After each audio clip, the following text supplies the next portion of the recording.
현재 살아있는 사람 중에서 투자의 신이라고 불리는 사람이 하나 있는데요. 그 사람은 워렌 버핏이라는 사람입니다. 뭐 재산도 어마어마하고요. 근데 또 이 사람은 감사하게도 자기가 가지고 있는 재산을 좋은 일에 또 많이 이렇게 도네이션도 하고 사용도 합니다. 이 워렌 버핏이라는 투자가와 아주 유명한 내용이 하나 있는데요. 2000년부터 이 워런 버핏은 자기와 점심할 수 있는 점심 식사권을 경배에 붙입니다. 그래서 누구든지 자기와 점심 식사를 하고 싶은 사람은 이 점심 식사권을 경매에서 사서 돈을 지불하고 워렌 버핏과 점심을 같이 하는 것이죠. 그래서 워렌 버핏은 그 경매에 붙인 점심 식사권을 어떠한 액수든 간에 낙찰이 되면 그 모든 수익금을 노숙자와 가난한 이들을 돕는 데 사용했다는 것입니다. 이 워런 버핏과의 점심은 그 점심 식사권을 산 사람은 뉴욕시의 한 식당에서 그와 점심을 하게 되는데 최대 7명까지 데리고 가서 함께 그 버핏 회장과 식사를 하면서 특별히 투자에 관한 다양한 주제의 대화를 나눈다는 것이죠. 2022년 이 버핏과의 점심 낙찰가는 역대 최고가인 1,900만 달러였다 합니다. 자, 어떤 사람은 어떤 영역에서 좀 유명하다고 해서 그 사람과 점심 식사 한번 하려고 거의 2천만 불 가까운 어마어마한 돈을 아낌없이 투자합니다. 그만큼 워렌 버핏이라는 사람과 대화에서 또는 투자와 관련된 주제에서 얻는 그의 지혜와 성견지명, 또 그의 어떤 인도, 그의 가르침, 2천만 불도 아깝지 않다는 것이죠.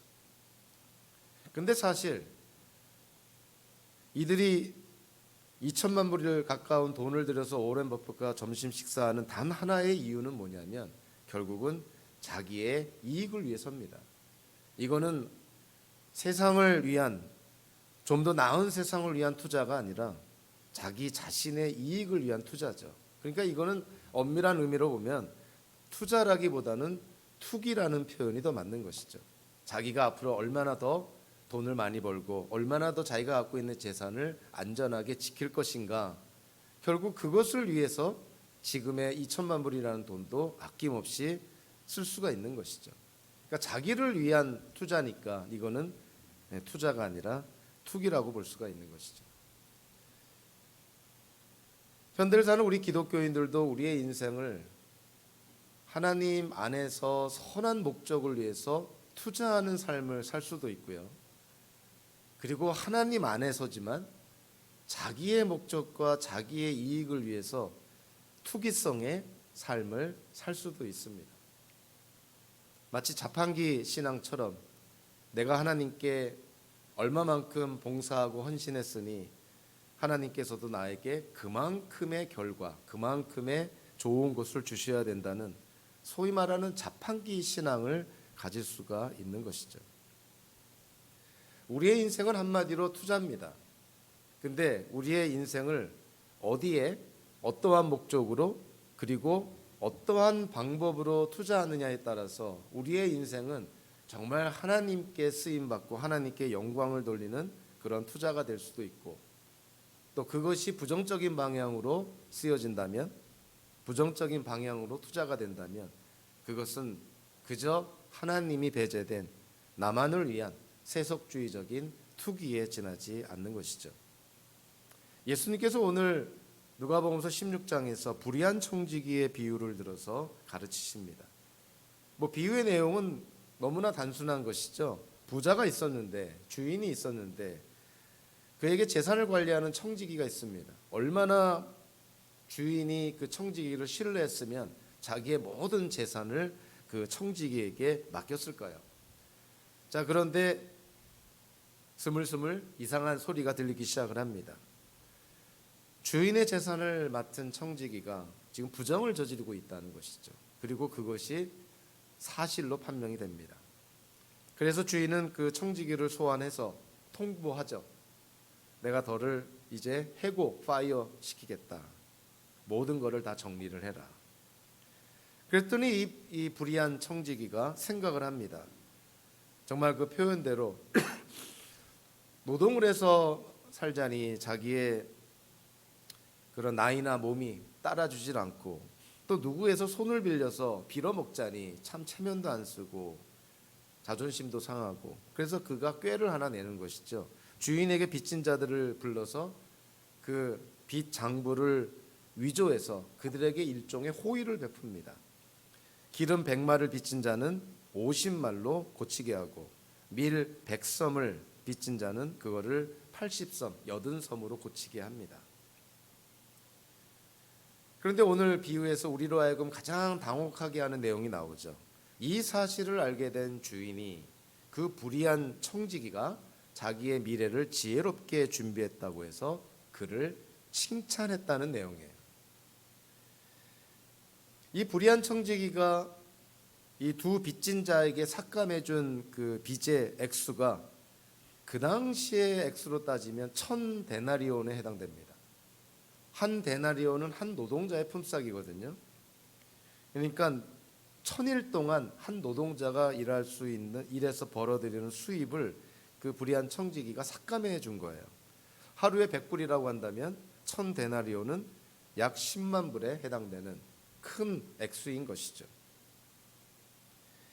자, 예수님께서 오늘 이 불의한 청지기의 비유를 우리에게 주시면서, 자, 우리에게 주시는 말씀이 무엇일까? 아까도 얘기했지만 그 어떤 특정한 표현, 어떤 특정한 한 구절에 거기에 너무 그 관심이 빼앗겨서 너무 디테일하게, 너무 자세하게, 너무나 깊게 그거를 이해하기보다는 일단은 전체 문맥에서 이 불의한 청지기 비유 전체를 통해서 예수님이 말씀하시고자 하는 것이 무엇인지를 먼저 이해하고, 그리고 나서 각각의 구절에 나와 있는 내용들을 그 전체 문맥에 따라서 이해하는 방향으로 그렇게 비유를 해석해 나가야 될 것입니다.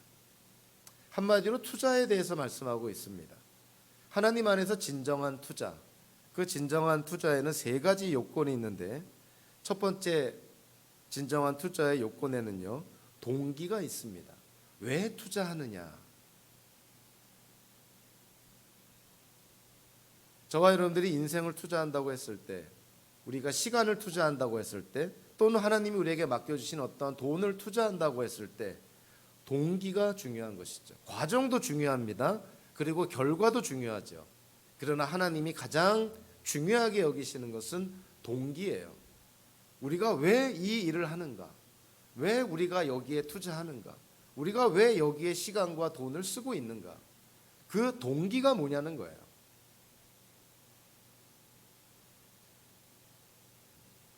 한마디로 예수님께서 오늘 비유를 통해서 우리에게 말씀하시는 내용, 직간접적으로 분명히 말씀합니다. 우리가 우리의 인생을 하나님을 향하여서 또 하나님의 나라를 위해서 우리가 투자해야 된다고 했을 때 그 동기는 다름 아닌 하나님의 은혜, 우리가 하나님께로부터 받은 그 은혜에 대한 보답이어야 된다는 거예요.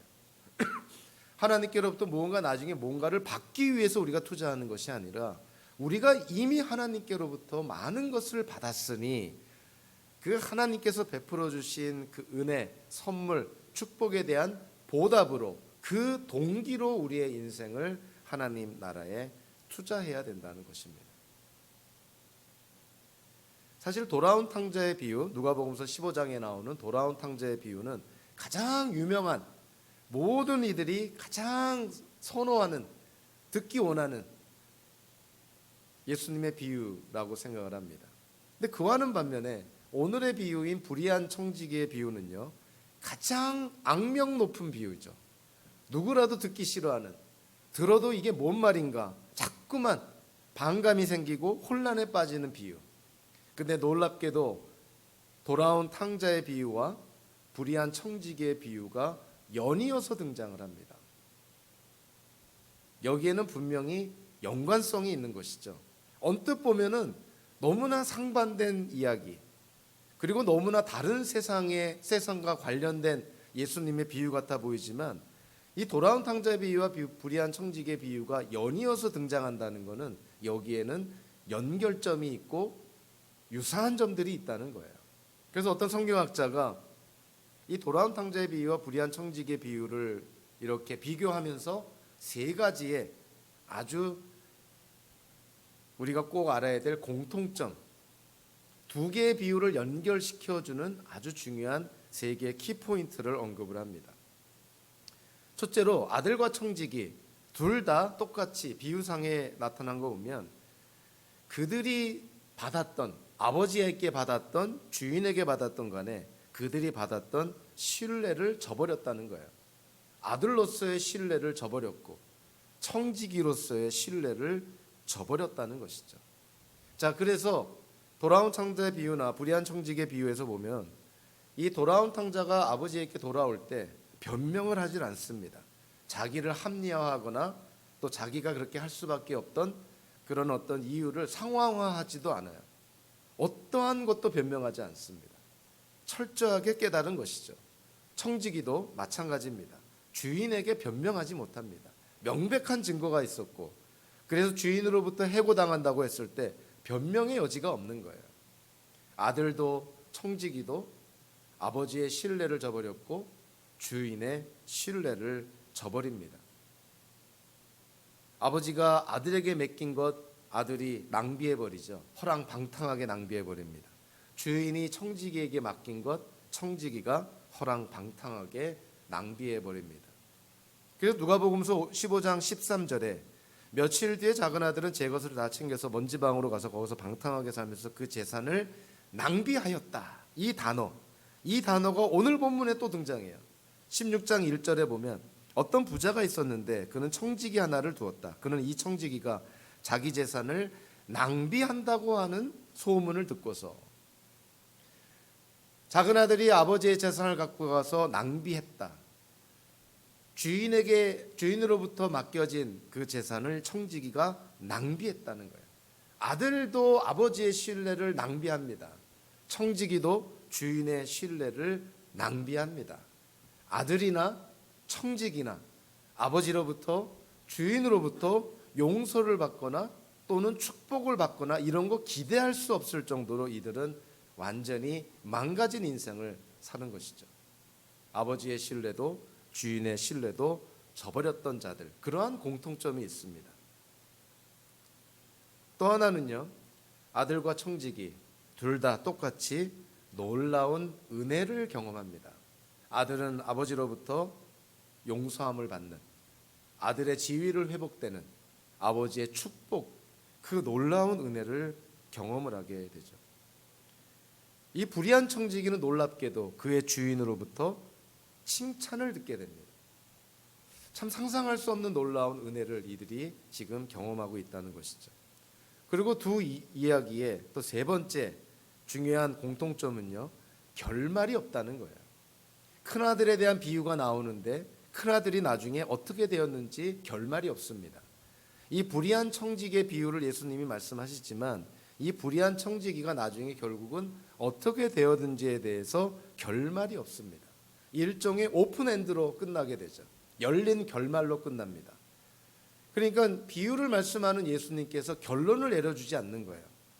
그 의도는 뭐냐면 이 비유를 듣는 청자가 그 당시에 예수님의 비유를 듣는 유대인들이 그들이 죄인이든 바리새인이든 또 오늘 비유처럼 제자들이든 간에 그들이 예수님의 비유를 듣고 그들이 그 결론을 내려야 된다는 거예요. 누가 대신 결론을 내려주는 것이 아니라 그 비유를 듣는 사람들이 그 비유를 듣고 깨닫고 회개할 자는 회개하고 헌신할 자는 헌신하고 방향이 잘못된 것이 있다면 방향을 새로 고쳐서 그런 어떤 예수님의 비유에 대한 결론을 듣는 자들이 청자들이 내려야 된다는 것이죠.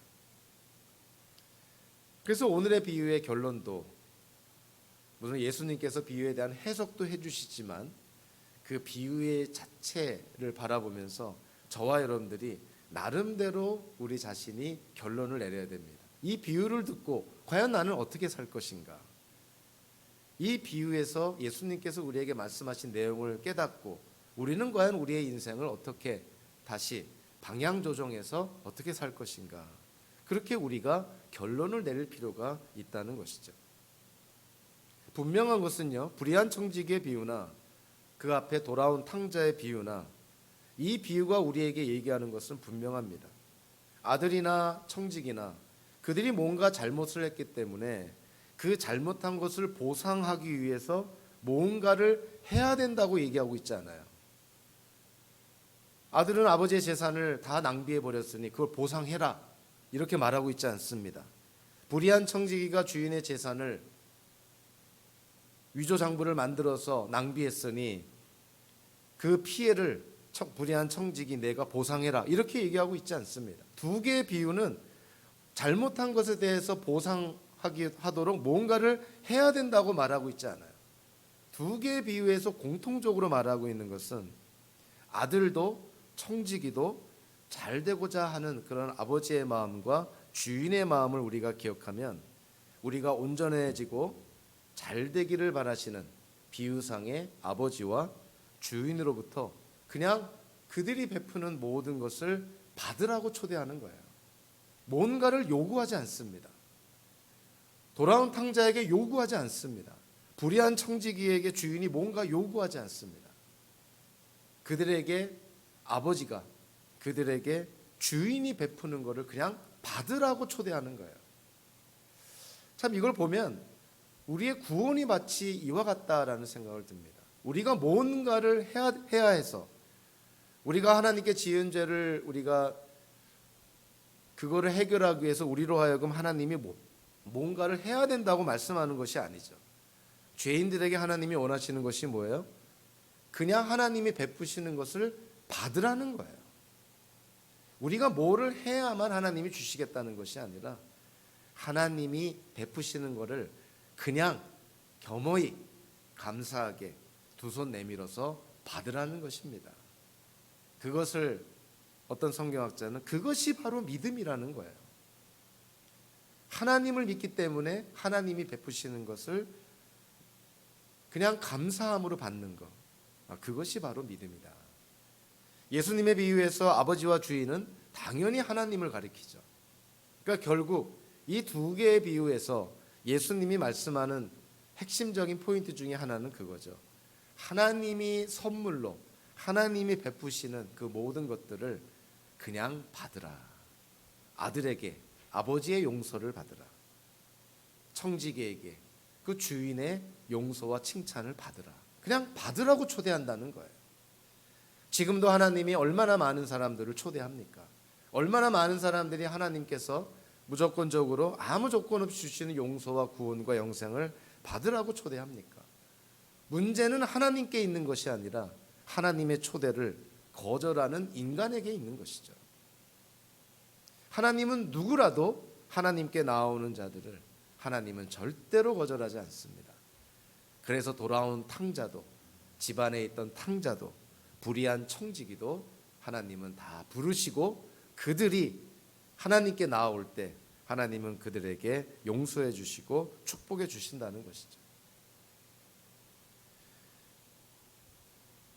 오늘 비유에서 너무나 두드러지게 나타나는 것은 예수님께서 이 불의한 청지기의 비유를 말씀할 때 그 비유를 주시는 대상이 누구냐면 다름 아닌 제자들이었다는 거예요. 이 돌아온 청지기의 비유, 불의한 청지기의 비유의 궁극적인 1차적인 대상은 제자들입니다. 다르게 말하면 현대를 사는 우리 기독교인들이라는 것이죠. 이 불의한 청지기는 불신자들을 위해 주시는 것이 아니에요. 그 당시에 예수님의 제자들에게, 현대 예수 그리스도를 믿는 기독교인들인 우리에게 주는 것이죠. 예수를 믿는 기독교인들에게 예수님이 불의한 청지기의 비유를 통해서 주시는 말씀은 과연 무엇일까? 이렇게 우리가 눈여겨봐야 되는 것이죠. 비유의 대상이 제자들이고요. 그리고 우리의 인생을 소위 말해서 진정으로 투자한다면 그 우리 인생을 투자하는 그 동기는 당연히 하나님의 은혜에 대한 보답이어야 된다는 것이죠. 그래서 우리가 보답하는 마음으로 우리의 인생을 살아갈 때 그 보답의 대상은 누구여야 된다는 거예요? 당연히 하나님이셔야 된다는 것이죠. 그래서 13절에서 너무나 중요한 잘 알려진 말씀을 하죠. 한 종이 두 주인을 섬기지 못한다. 그가 한쪽을 미워하고 다른 쪽을 사랑하거나 한쪽을 떠받들고 다른 쪽을 업신여길 것이다. 너희는 하나님과 재물을 함께 섬길 수가 없다. 우리의 인생에 우리가 인생을 투자한다고 했을 때 그 투자의 대상은 하나님이셔야 된다는 것이죠. 하나님 외에 그 어떤 것이 돼서도 안 되고 하나님과 함께 무엇을 더 우리의 투자의 대상으로 삼아서도 안 되는 것이죠. 하나님만이 우리 인생의 투자의 대상이 되어야 됩니다. 하나님께 대한 하나님 베푸신 축복에 대한 보답의 대상으로 하나님만을 우리가 바라봐야 된다는 것이죠. 여기에 대해서 현대 기독교인들이 쉽게 빠지는 가장 이단적인 그런 그 교리 중에 하나가 바로 이 기복주의 아니에요?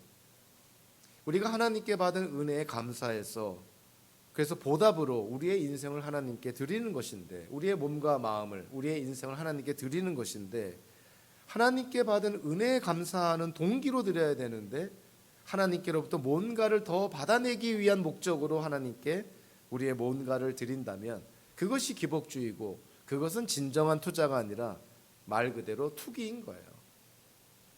하나님을 일종의 자판기로 여깁니다. 내가 100원짜리 동전을 넣었으면 100원짜리 커피가 나와야 되는 식으로, 기브앤테이크 식으로 내가 하나님께 이만큼 투자했으니 하나님은 나에게 이만큼 주셔야 됩니다. 이러한 방식으로 우리의 인생을 투자한다면 그거는 성경에서 말하는 투자가 될 수가 없는 것이죠.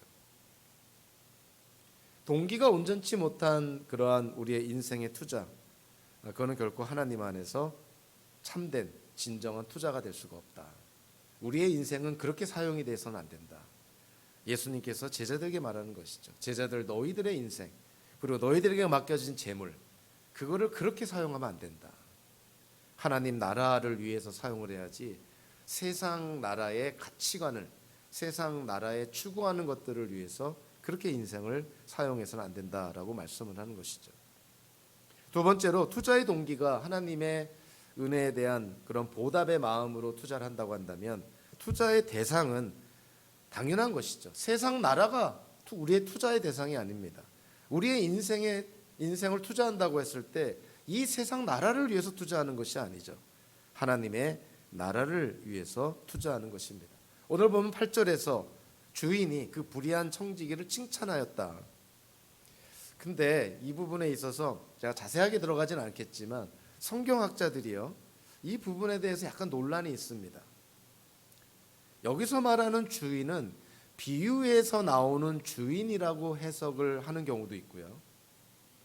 그리고 또 하나는 여기서 8절에서 말하는 주인은 비유에서 나오는 주인이 아니라 예수님을 가리킨다고 해석하기도 합니다. 왜냐하면 주인이라고 번역된 이 단어가 헬라어가 쿠리오스라는 단어인데, 이 쿠리오스라는 단어가 마스터, 주인이라는 뜻도 있고 우리가 예수님을 주님이라고 부를 때 사용하는 단어이기도 해요. 그래서 주인이 그 불의한 청지기를 칭찬했을 때 비유 속에 나타난 손해를 당한 그 주인이 칭찬했다고 해석할 수도 있지만, 그 불의한 청지기가 미래를 영민하게 대처하는 걸 보고 예수님이 칭찬했다고 해석이 가능하다는 것이죠. 어찌됐든 간에 이 8절에서 핵심은 그겁니다. 비록 이 청지기가 정직하지 못하고 불의했지만 그가 그의 미래를 지혜롭게 영민하게 준비하는 것에 대해서 칭찬받을 만하다, 이렇게 표현한 거예요.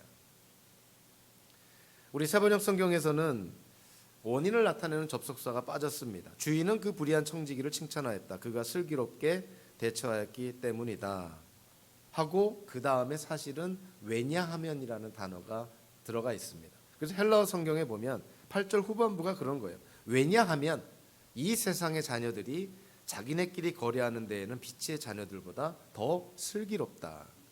이 세상에 속한 사람들이 이러한 지금 거래하는 측면에 있어서 그들의 지혜가, 즉 그들의 미래를 준비하는 그들의 지혜가 빛의 자녀들, 하나님의 자녀들보다 더 슬기롭다, 이렇게 말씀한 거예요. 어떻게 불의한 청지기로부터 그의 지혜를 배울 수 있다는 말인가? 비유 속에 나오는 주인이든 아니면 예수님이든 간에 어떻게 불의한 청지기가 그렇게 자기의 미래를 준비하는 그 불의한 행동을 한 것을 칭찬할 수 있다는 말인가? 근데 우리가 성경 전체를 가만히 들여다보면 하나님은 선한 사람들만 사용하지 않습니다. 하나님은 악한 사람들도 사용해요. 그리고 특별히 잠언 같은 데를 보면 그 잠언에서 지혜를 많이 언급을 합니다. 근데 그 지혜를 언급을 할 때 그 잠언에 나오는 우리가 지혜를 받을 수 있는 많은 그런 소스들, 그 원인들이 하나님 보시기에 선하고 착하고 의로운 자들만 언급된 것이 아니에요. 그냥 일상의 생활에서, 그리고 모든 인간관계 안에서 우리가 지혜를 배울 수 있다는 걸 특별히 강조를 많이 합니다.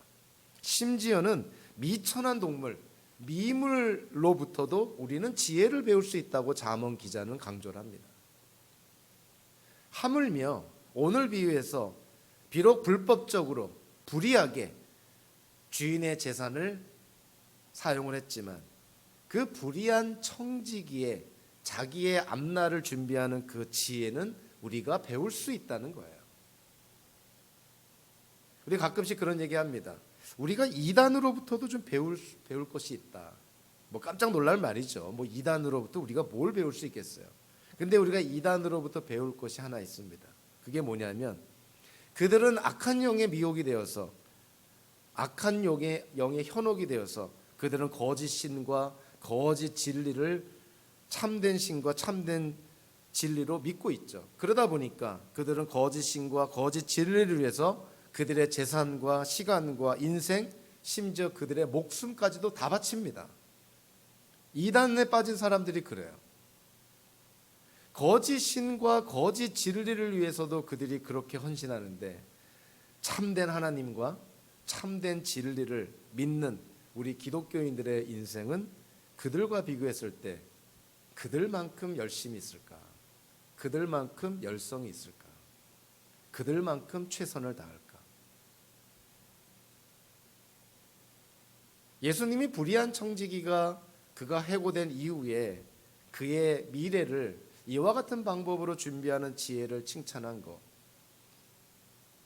현대의 기독교계에서 이단은 하나님의 저주를 받아 마땅하지만 그들의 열심과 열성은 우리 현대의 뜨뜻미지근한 신앙생활하고 있는 기독교인들이 좀 배워야 될 것이 아닌가, 이렇게 얘기할 수 있지 않나요? 이단들도 그렇게 죽기 살기로 최선을 다하는데 거짓된 신과 거짓된 진리를 위해서 목숨까지도 아낌없이 바치면서 그렇게 최선을 다하는데 현대를 사는 우리 기독교인들은 우리에게 맡겨진 일들을 얼마나 최선을 다하고 있는가? 우리가 교회에서 어떠한 역할을 맡던, 어떠한 직분을 맡던, 교회에서 우리가 어떠한 기능을 담당하던 몸의 지체로서 우리에게 맡겨진 그 지체로서의 역할을, 책임을 우리는 과연 다 하고 있는가? 정말 우리가 돌아봐야 되는 것이죠.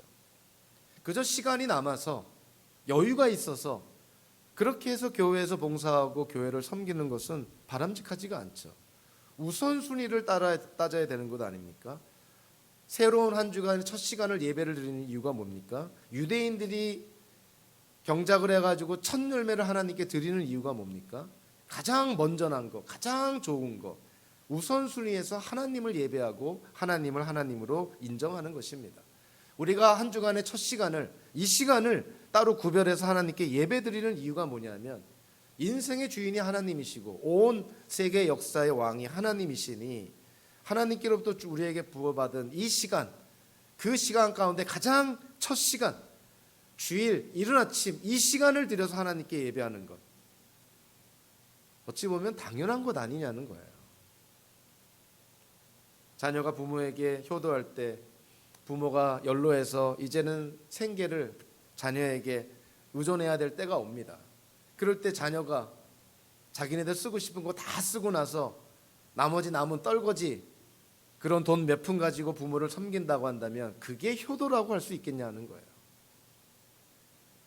오히려 부족하더라도 그가 얻은 그런 수입 가운데 정말 첫 열매처럼 따로 떼어서 자기를 키워주고 또 자기를 지금까지 있게 하신 부모님께 효도하는 것, 재정적으로 물질적으로 돕는 것, 그게 당연한 자식의 도리가 아니겠냐는 거예요.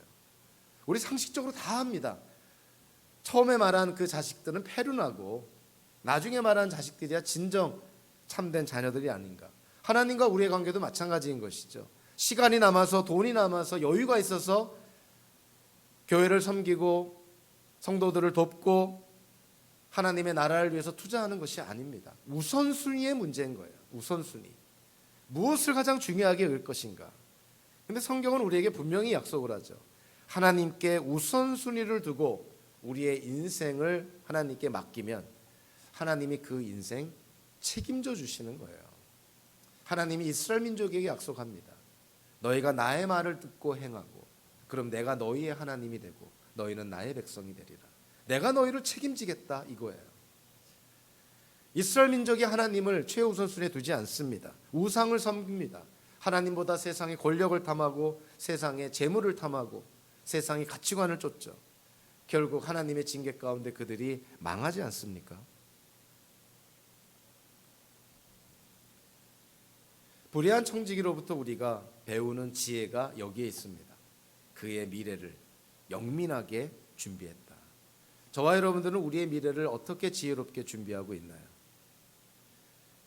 우리의 투자에, 우리의 인생을 투자했을 때 우리 투자의 궁극적인 대상은 당연히 하나님의 나라입니다.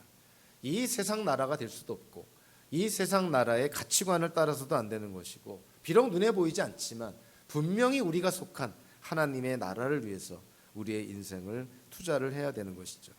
불의한 청지기가 그의 재물을 자기의 미래를 위해서 지혜롭게 사용한 것을 예수님이 칭찬하셨던 것처럼 제자들에게도 명령합니다.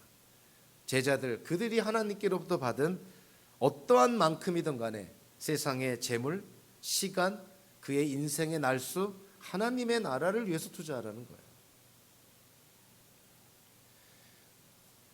9절에 보면 불의한 재물로 친구를 사귀라. 여기서 불의한 재물 그러면 하나님께서는 그 부정직한 방법으로 불법적으로 불의한 방법으로 얻은 재물도 하나님의 영광을 위해서 사용할 수가 있나? 이런 오해를 받을 수가 있습니다.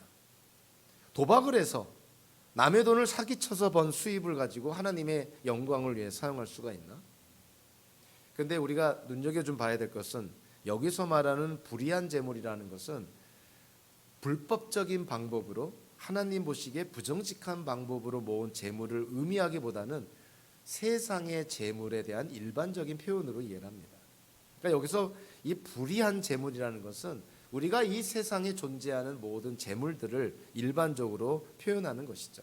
한마디로 말하면 세상적인 재물을 사용해서 친구를 사귀라 이렇게 말씀한 것이에요. 불법적으로 부정직하게 벌은 돈으로 친구를 사귀라는 것이 아니라 뇌물로 받은 돈을 가지고 친구 사귀라 이런 말이 아니라는 거예요. 그냥 세상에 존재하는 그냥 일반적인 보편적인 그런 재물을 갖고 친구를 사귀라. 예수님께서 왜 세상의 재물을 가지고 친구를 사귀라 그랬을까요? 그 당시 로마 문화를 우리가 좀 이해해 볼 필요가 있는데 로마 문화에 내재되어 있는 하나의 관습이 있습니다. 그 관습이 뭐였냐면 상호성의 관습. 상호성의 관습이라는 것을 배경으로 합니다. 어떤 친구에게 어떤 대인관계를 맺고 있는 로마 문화에서는 내가 누구와 관계를 맺는 게 자기 자신을 드러내는 것 아니에요?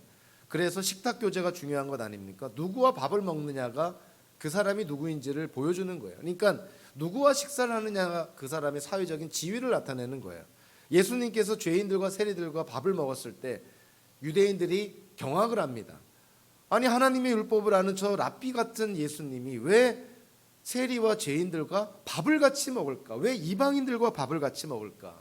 누구랑 밥을 같이 먹는다는 것은 내가 그와 동등하다는 것을 말하기 때문에 예수님이 세리와 죄인과 이방인들과 밥을 같이 먹는다는 것은 예수님이 그들처럼 사회적으로 소외받는 세인이요 죄인이요 이방인과 같은 존재라고 말하는 것과 같다는 거예요. 그래서 로마 문화에서는 누구와 관계를 맺고 누구와 같이 식사를 하느냐가 그 사람이 누구인지를 보여주는 하나의 기준이 됩니다.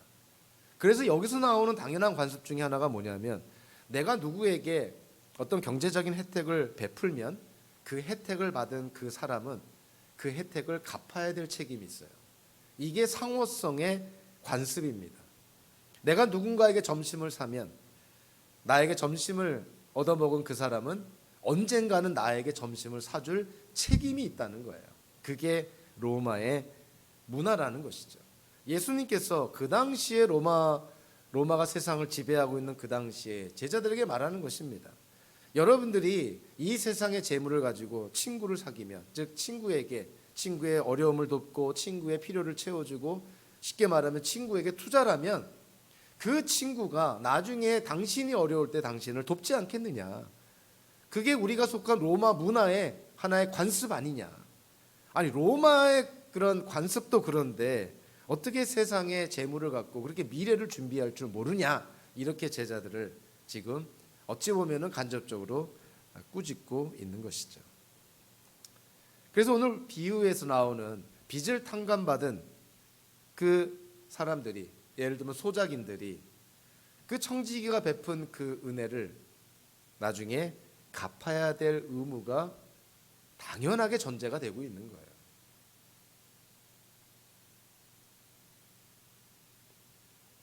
예수님께서는 제자들에게 세상의 재물을 영원한 하나님의 나라를 위해서 사용할 것을 촉구합니다.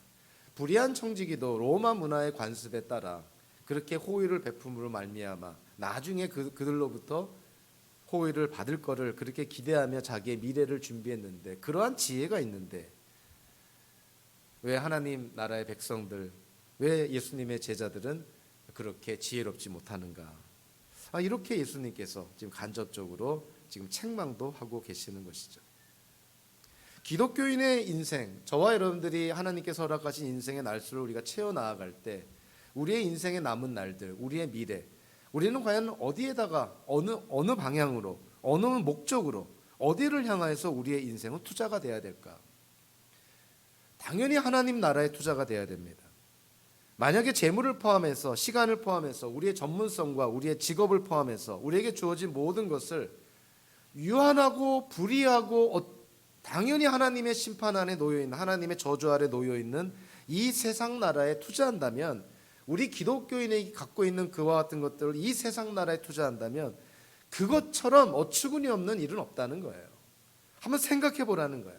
하나님의 나라만 영원한데 유한한, 불의한, 더군다나 하나님의 저주 가운데 놓여있는 이 세상 나라에 우리의 인생을 투자한다면 마치 망해가는 회사에 우리의 재산을 투자하는 것과 다를 바가 없다는 것이죠.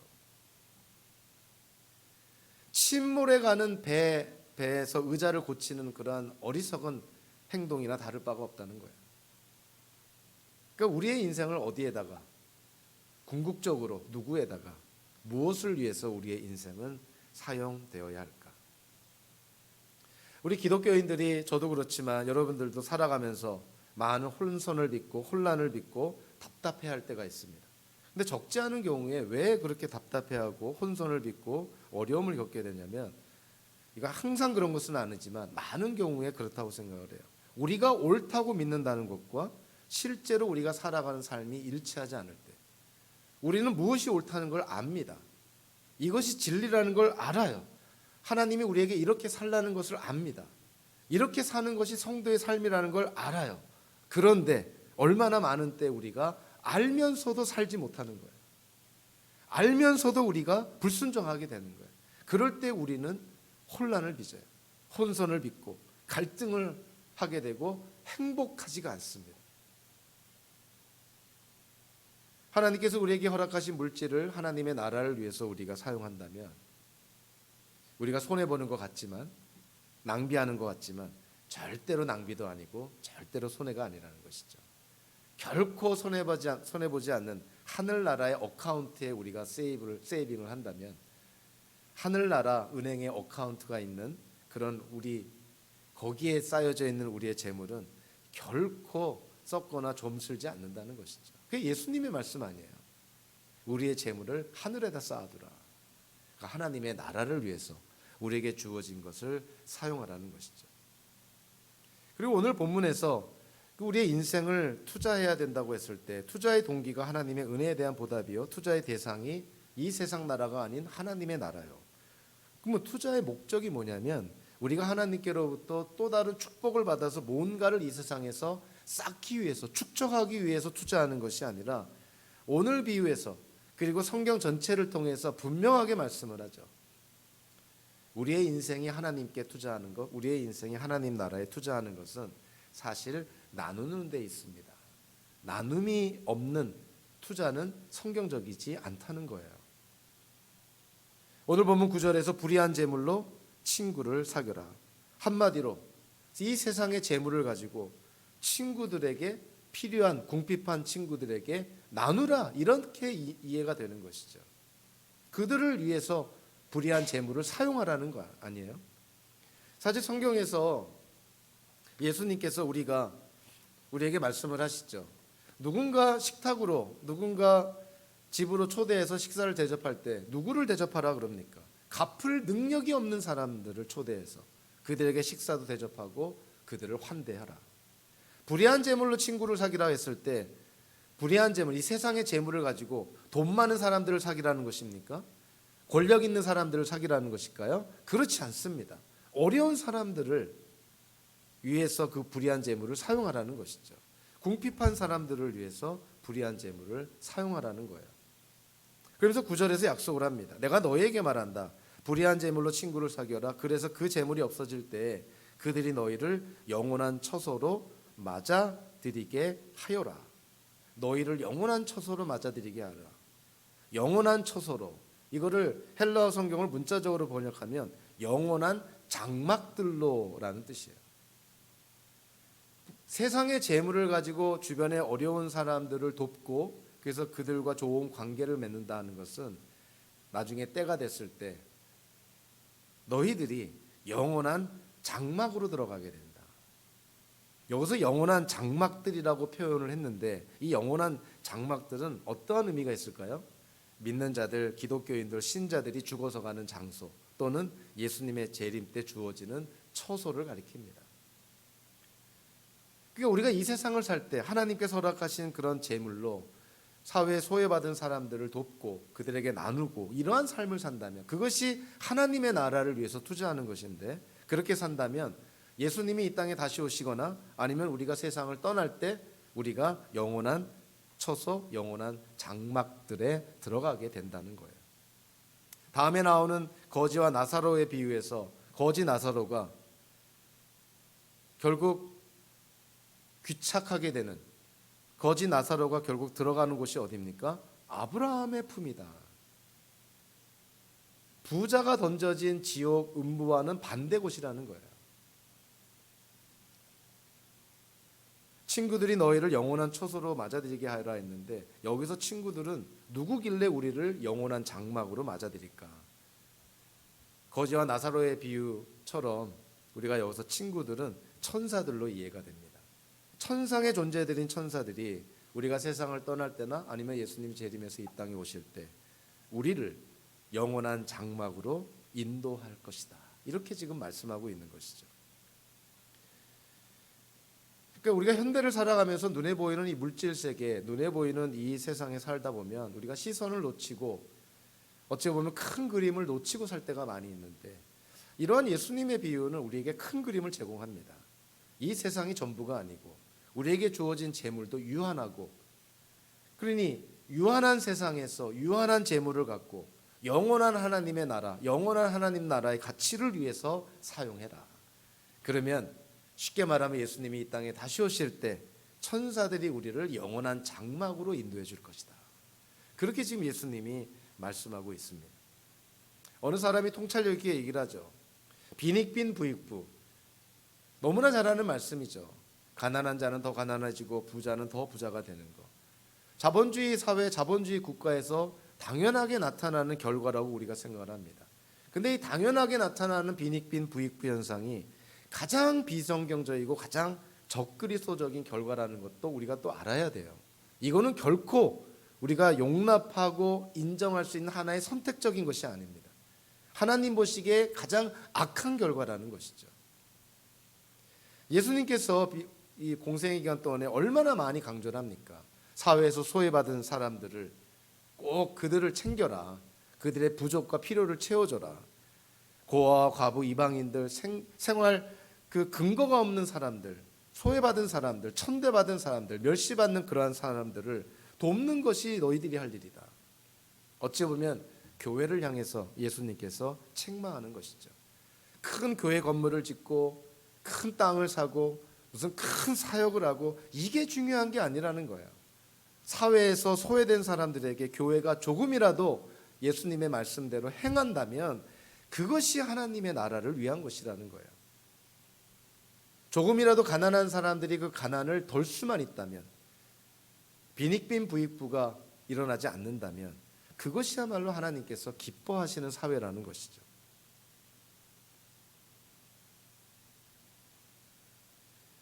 고린도후서 8장 9절에서 예수님께서 말씀을 합니다. 예수님은 스스로의 부요함을 포기를 하셨기 때문에 우리 기독교인들이 예수님의 부요함을 덧입어서 우리가 부요하게 되었다.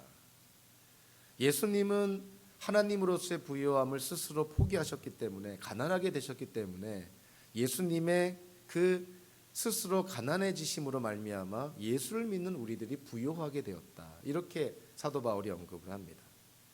아주 통찰력 있는 말씀이죠. 하나님이신 예수님이 인간이 되어 이 땅에 내려오셔서 인간의 죄를 대신하는 십자가의 죽음을 당하심으로 말미암아 예수를 믿는 모든 자들이 죄사함과 구원과 영생을 받은 것이 아니에요. 예수님이 스스로 가난해지심으로 말미암아 저와 여러분들은 예수님 때문에 부요하게 되었다.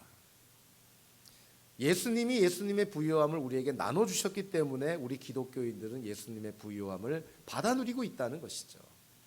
예수님의 부요함을 우리가 받아 누리고 있다면 우리는 어떻게 살아야 될까요? 예수님이 우리에게 나눠주신 것처럼 우리도 나눠야 된다는 것이죠. 그래서 초대교회는 굉장히 혁명적인 삶을 살지 않습니까? 굉장히 레디컬한 삶을 살죠. 현대 기독교인들이 또는 현대 교회가 바라봤을 때 아니 이런 것이 가능하고 이게 실제로 이루어졌을까? 이렇게 회의하면서 바라보는 내용들이 사도행전에 나오지 않습니까? 모든 기독교인들이 믿는 사람이 모든 것을 공동으로 소유하고 재산과 소유를 팔아서 모든 사람에게 필요한 대로 나누어 주었다. 공동체 안에는 가난한 사람이 한 사람도 없었다. 이게 어떻게 가능했을까요?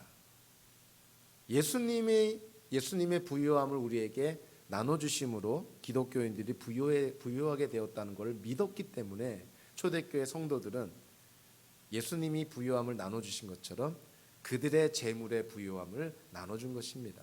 그러니까 받은 것을 나눠준 것이죠. 저와 여러분들도 마찬가지인 것이죠. 우리가 하나님께로부터 얼마나 받았습니까? 그거를 나타내는 표시가 뭔가요? 우리는 얼마나 나눠주고 있습니까? 하나님께 은혜를 받았습니까? 우리는 얼마나 주변 사람들에게 은혜를 베풉니까? 하나님의 용서를 확신합니까? 우리는 얼마나 주변 사람들을 용서하며 삽니까? 구원을 선물로 받았습니까? 우리는 주변 사람들에게 구원 같은 선물을 나눠주고 살고 있는가? 코이노니아라는 단어가 있습니다. 우리가 보통 펠로우십이라고 하죠. 그래서 코이노니아, 교회에 코이노니아가 있어야 됩니다. 우리 좋은 펠로우십이 있어야 됩니다. 그래서 우리 교회를 방문하는 분들도 우리 교회 사랑이 많고 코이노니아 교제가 참 잘 일어나는 것 같습니다. 그런데 이 코이노니아라는 단어의 가장 문자적이며 근원적인 의미는요, 나눔이라는 뜻입니다. 나눔이 없는 코이노니아는 코이노니아가 아니에요. 교회 안에서 코이노니아가 잘 이루어진다는 것은 나눠야 되는 것이죠.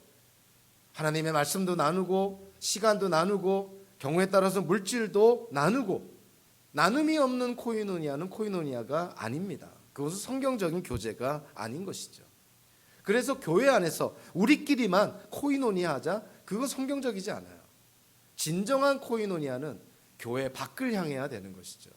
우리 안에서 하나님이 허락하신 그 끈끈한 그 관계, 그 성경적인 그런 대인 관계를 기초로 해서 교회 밖에 있는 사람들에게 나눌 수 있는 진정한 코이노니아가 일어나야 된다는 것이죠. 예수님께서는 우리의 인생을 소금으로 비유하지 않습니까? 우리 주부들은 더 잘 알겠지만 소금으로 간을 맞출 때 소금이 녹지 않으면 어떻게 되겠어요? 소금이 간을 못 냅니다. 소위 말하는 맛을 잃어버린 소금덩이에요. 예수님께서도 그러시죠. 맛을 잃어버린 소금덩이 어떻게 된다 그럽니까? 짓밟혀 버린다. 우리가 세상의 소금이라고 하는데, 우리가 세상 어디에 무엇을 하며 어떠한 직업 전문성을 갖고 살던 우리가 그곳에서 소금처럼 간을 내야 되는데, 맛을 내야 되는데, 기독교인이라고 하면서 맛을 못 낸다면 짓밟히는 소금덩이에 불과하다는 것이죠.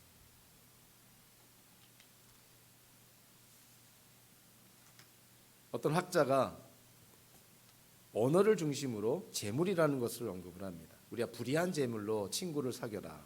이 재물로 번역된 헬라어가요, 마모나스라는 단어인데, 이 마모나스라는 헬라어는 아람어 마모나를 음역한 것입니다. 그러니까 아람어를 그냥 헬라어로 음역을 했을 때 오늘 재물로 번역된 마모나스라는 단어가 나온 것이죠.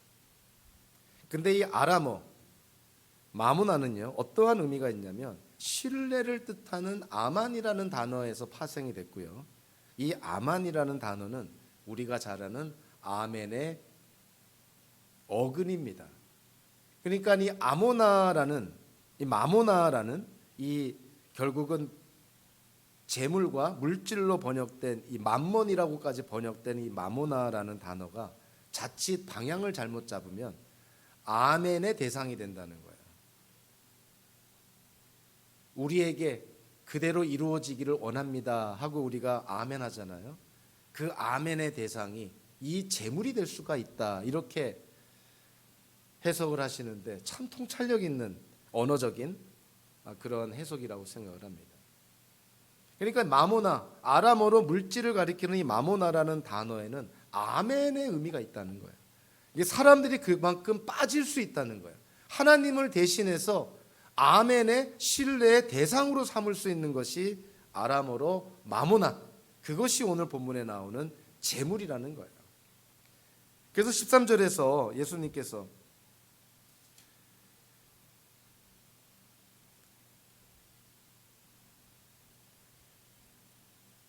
너희는 하나님과 재물을 함께 섬길 수 없다 했을 때 이 재물이라는 단어가 바로 이 아람어 마모나에서 나온 단어입니다. 아멘의 대상이 하나님, 재물 같이 될 수가 없다는 거예요. 우리에게 아멘의 대상이 누굽니까? 하나님만이 아멘의 대상이다. 결코 재물이 우리의 아멘의 대상이 될 수가 없다는 것이죠.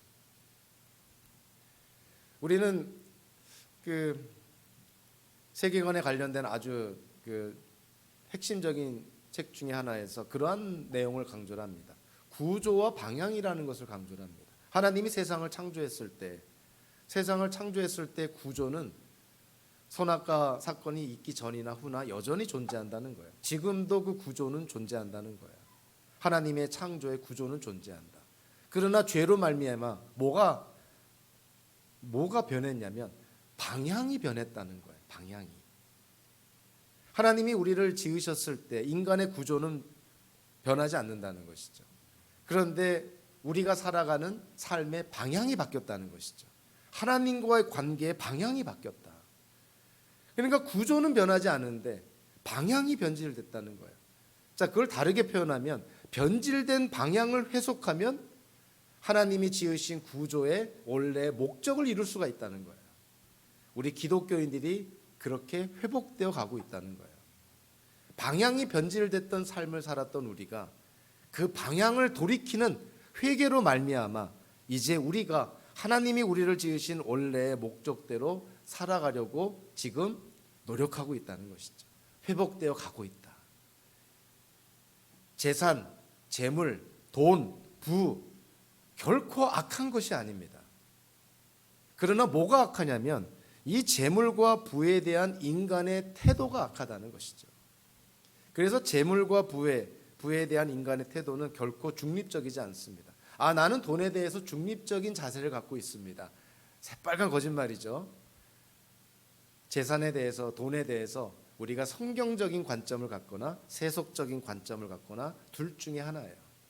인간의 태도는 절대 중립적이지 않습니다. 그래서 저와 여러분들이 결단을 해야 되는 거예요. 하나님께서 우리에게 허락하신 재산, 재물, 그것이 얼마든 간에, 그것이 얼마만큼 우리에게 주어지든 간에 우리는 과연 어떠한 방향성을 갖고 그걸 바라볼 것인가. 결코 중립적이지 않다. 우리가 하나님 중심적으로 바라볼 수도 있고 세상 중심적으로 바라볼 수도 있다는 것이죠. 쉽게 말하면 이 돈을 하나님 나라를 위해서 투자할 수도 있고 아니면 우리 자신을 위해서 투기할 수도 있다는 거예요. 똑같은 돈을. 돈은 구조적으로 중립적이지만 돈을 바라보는 우리의 태도는 결코 중립적이지 않다. 중립적일 수 없다는 거예요. 예수님께서 불의한 청지기의 비유를 통해서 강조를 합니다. 이 불의하고 부정직한 이 청지기조차 자기의 미래를 준비하기 위해서 영민하게 지혜롭게 대처하는데, 우리 기독교인들, 성도들, 하나님의 자녀들, 그 당시에 예수님의 제자들에게 예수님이 강권하시는 것이죠. 너희들도 이 불의한 청지기의 지혜를 배워라. 그들도 미래를 위해서 준비했는데 왜 너희들은 미래를 위해서 준비하지 않느냐.